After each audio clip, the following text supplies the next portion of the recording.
1절부터 10절까지 제가 봉독해 올립니다. 에베소서 2장. 그는 허물과 죄로 죽었던 너희를 살리셨도다. 그때에 너희는 그 가운데서 행하여 이 세상 풍조를 따르고 공중의 권세 잡은 자를 따랐으니 곧 지금 불순종의 아들들 가운데서 역사하는 영이라. 전에는 우리도 그 가운데서 우리의 육체의 욕심을 따라 지내며 육체와 마음에 원하는 것을 하여 다른 이들과 같이 본질상 진노의 자녀였더니 긍휼이 풍성하신 하나님이 우리를 사랑하신 그 큰 사랑을 인하여 허물로 죽은 우리를 그리스도와 함께 살리셨고 너희는 은혜로 구원을 받은 것이라. 또 함께 일으키사 그리스도 예수 안에서 함께 하늘에 앉히시니 이는 그리스도 예수 안에서 우리에게 자비하심으로써 그 은혜의 지극히 풍성함을 오는 여러 세대에 나타내려 하심이라. 너희는 그 은혜에 의하여 믿음으로 말미암아 구원을 받았으니 이것은 너희에게서 난 것이 아니요 하나님의 선물이라. 행위에서 난 것이 아니니 이는 누구든지 자랑하지 못하게 함이라. 우리는 그가 만드신 바라 그리스도 예수 안에서 선한 일을 위하여 지으심을 받은 자니 이 일은 하나님이 전에 예비하사 우리로 그 가운데서 행하게 하려 하심이니라. 아멘. 오늘 또 주신 말씀이 우리에게 다시 생명력 있는 살아있는 말씀으로 새롭게 능력으로 임하기를 축복합니다. 에베소서 2장은 대단히 중요한 말씀들이 기록이 되어 있습니다. 구원 이전에 사람은 죽은 사람이고 구원 이후의 사람은 새 생명 가운데 있는 자다. 그러니까 구원에 대한 놀라운 능력과 복을 우리에게 전해주고 있습니다.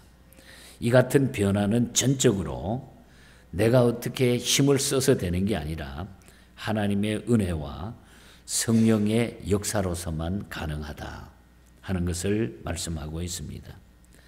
새 생명의 소유자인 성도는 그래서 새로운 영적 신분을 소유하고 그리스도와 화목해서 주의 지체가 되는 특권을 가지게 됐다 하는 이 놀라운 복을 우리가 이 말씀 가운데 누린다는 거죠. 얼마나 놀라운 일입니까? 그래서 이 에베소서 2장 중 내용을 보면 오늘 읽어드린 1절에서 10절까지는 하나님의 구원을 단계적으로 쭉 설명을 해주고 있죠. 먼저 구원받기 이전에 우리의 그 비참한 상태를 설명하고 이어서 그리스도를 통한 하나님의 구원을 설명해 주는 그 얘기가 오늘 읽은 본문에 나타나고 또 11절부터 18절까지는 그리스도의 십자가로 말미암은 그 유대인과 이방인의 통일을 다루고 있어요.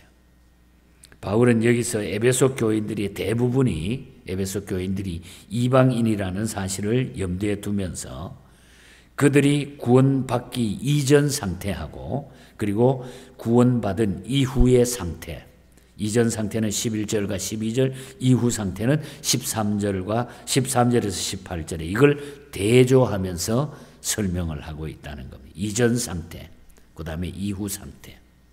그리고 끝으로 19절부터 22절까지는 그리스도의 십자가를 통해서 결국은 그 결과로 유대인과 이방인과 교회가 모두 통일이 된다. 하나가 된다. 이것은 놀라운 하나님의 진리입니다. 누구도 그렇게 할 수 없는 그런 진리죠. 그래서 오늘 아침에 이 중요한 내용들을 기억하면서 오늘은 특별히 정말 너무너무 하나님의 은혜가 감사한 그 구원의 감사를 우리가 한번 생각해 보려고 합니다. 그래서 허물과 죄로 죽은 우리를, 허물로 죽은 우리를 이렇게 제목을 한번 달아볼까요? 5절에 보면 허물로 죽은 우리를, 자, 허물로 죽은 우리를 어떻게 해주셨다 그 이야기입니까? 허물로 죽은 우리를 어떻게 하나님이 해주셨는가? 그걸 한번 우리가 생각을 해보려고 합니다. 인간은 모두가 아담의 죄로 인하여 죽어야 마땅한 그런 죄인들입니다. 그리고 자신들이 지은 죄 때문에도 죽게 되어 있다는 겁니다. 그래서 의인은 하나도 없다고 그랬습니다.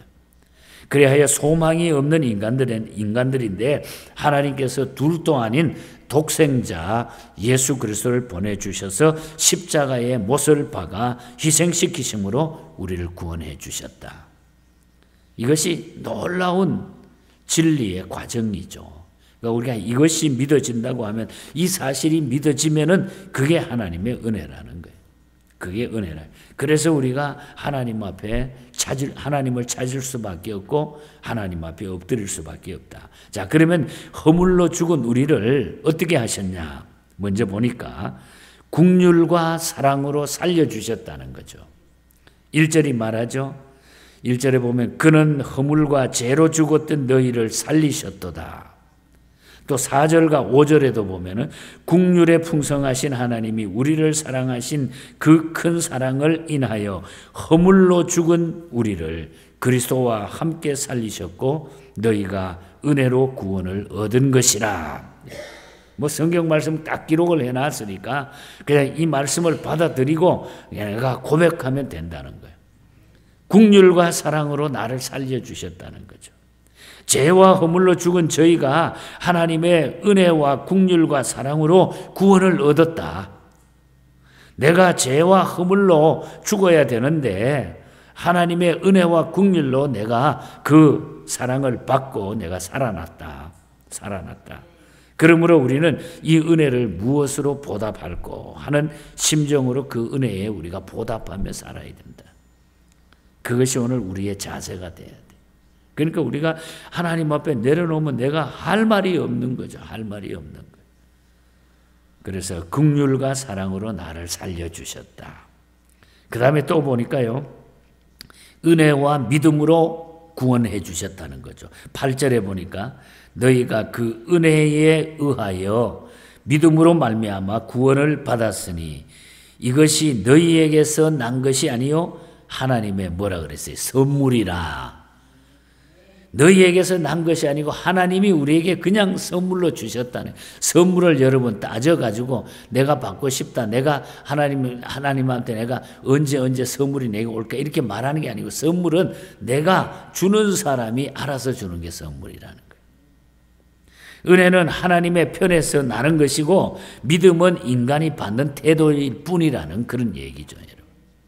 자신의 공로나 의가 아니라는 것입니다. 즉 하나님의 선물인 것이다. 은혜와 믿음으로 우리를 구원하고 그것을 선물로 우리에게 주셨다. 그래서 믿음은 과정이지 믿음이 구원하여 주는 것이 아닙니다. 엄격히 말해서 하나님의 주권적인 사랑의 은혜로 우리가 구원받는다는 거예요.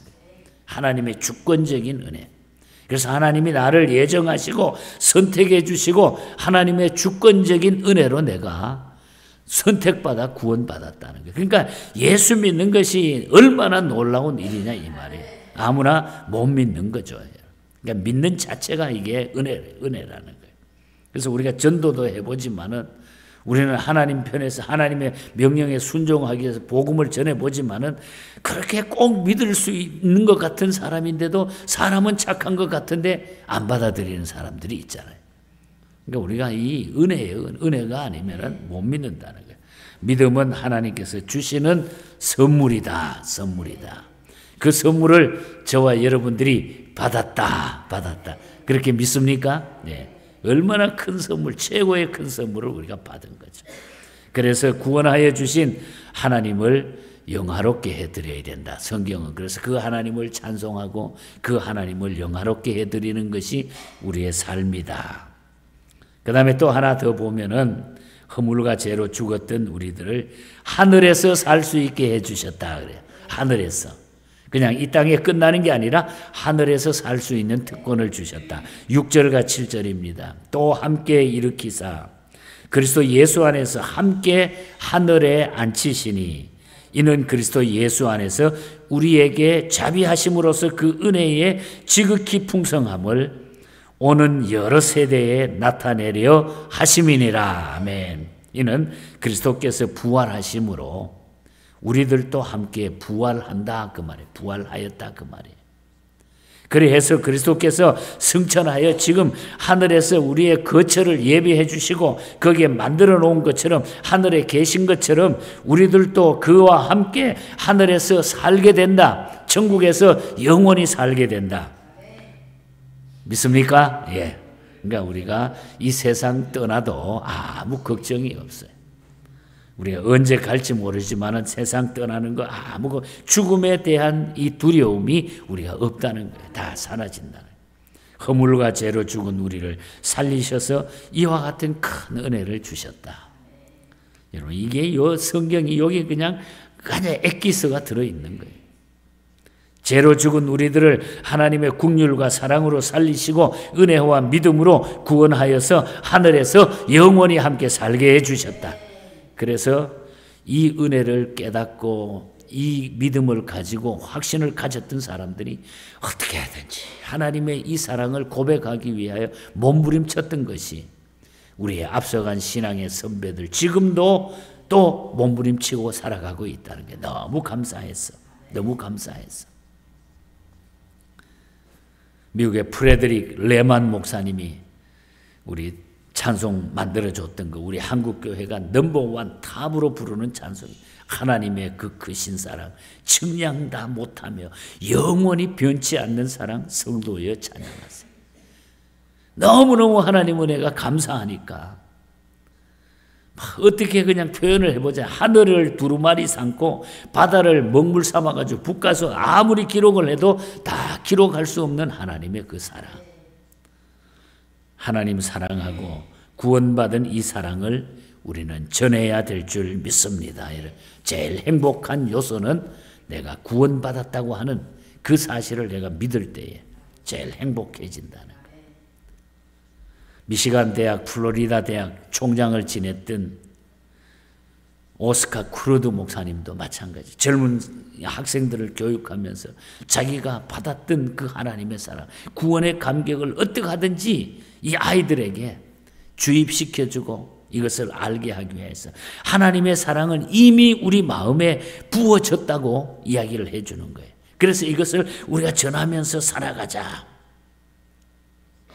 하나님 사랑은 온전한 참사랑 내 마음에 부어주시사 충만케 해달라고. 그 사랑 앞에는 풍파도 다 그친다 그래서 하나님의 사랑 앞에 어두운 밤도 환하게 밝아진다. 새 힘이 난다. 큰 힘이 난다. 하나님의 사랑에 참 자유가 있다. 하나님 사랑이 우리에게 참 자유를 준다는 거죠. 내 마음과 영에 가득 채워주셔서 새 힘을 주시옵소서. 이것이 이 미국의 초창기에 대학마다 불려졌던 대학에서 교육했던 이 기독교의 그리스도의 정신들이에요. 그래서 그나마 이 미국이 전 세계 앞에 그래도 신앙인들이 있어서 지금껏 유지하고 지탱하고 있는 겁니다. 세계를 리드하게 되는 거예요. 이런 교육을 받아서 하나님의 사랑을 가지고 있기 때문에 우리가 이곳에 와서 살면서 시들어가는 오늘 이 시대에 이 하나님의 사랑을 다시 우리가 회복해서 이 사랑을 전하는데 끝까지 내가 받은 이 사랑, 표현할 수 없는 이 사랑, 오늘 아침에 우리가 한번 조용히 여러분 자신을 하나님 너무너무 감사합니다.